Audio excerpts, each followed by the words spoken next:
കൊഴിഞ്ഞാമ്പാറയിൽ പാലക്കാട്ടെ കൊഴിഞ്ഞാമ്പാറയിൽ ഒരു ബസ് അപകടം നടന്നിരുന്നല്ലോ. അപ്പോൾ ഈ ബസ് അപകടത്തിൽ പ്രതിഷേധിച്ച് ഇന്നിപ്പോൾ സ്വകാര്യ ബസ്സുകളുടെ സമരമുണ്ട്.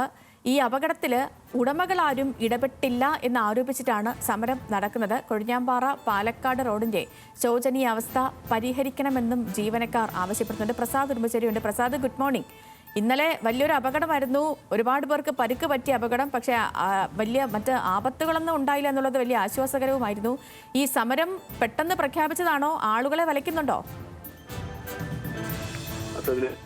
ഉറപ്പായും ആളുകളെ സംബന്ധിച്ചിടത്തോളം ഇത് ദുരിതം തന്നെയാണ്. കാരണം കൊഴിഞ്ഞാമ്പാറയിൽ നിന്നും പാലക്കാട്ടേക്ക് കൂടുതലും സ്വകാര്യ ബസ്സുകളെ ആശ്രയിച്ചു തന്നെയാണ് യാത്രക്കാർക്ക് പോകേണ്ടത്. അതുകൊണ്ട് തന്നെ ഈ മിന്നൽ പണിമുടക്ക് അവരെ സംബന്ധിച്ചിടത്തോളം യാത്രക്കാരെ ഏറെ വലയ്ക്കുമെന്ന കാര്യത്തിൽ സംശയമില്ല.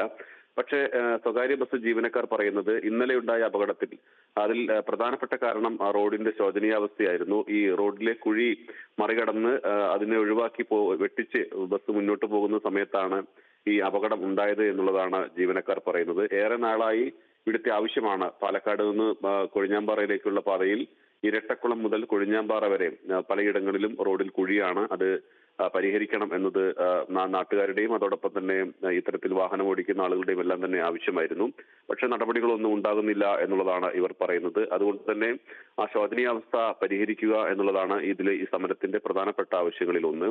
രണ്ടാമത്, ഇന്നലെ നടന്ന അപകടത്തിൽ ഈ അപകടം നടന്നതിന് ശേഷം ഈ ബസിന്റെ ഉടമകളൊന്നും തന്നെ ജീവനക്കാർക്ക് വേണ്ടിയോ അല്ലെങ്കിൽ അപകടത്തെക്കുറിച്ചോ കാര്യമായി ഇടപെടാനോ ഒന്നും വന്നില്ല എന്നുള്ളത് കൂടി ഇവർ പറയുന്നുണ്ട്.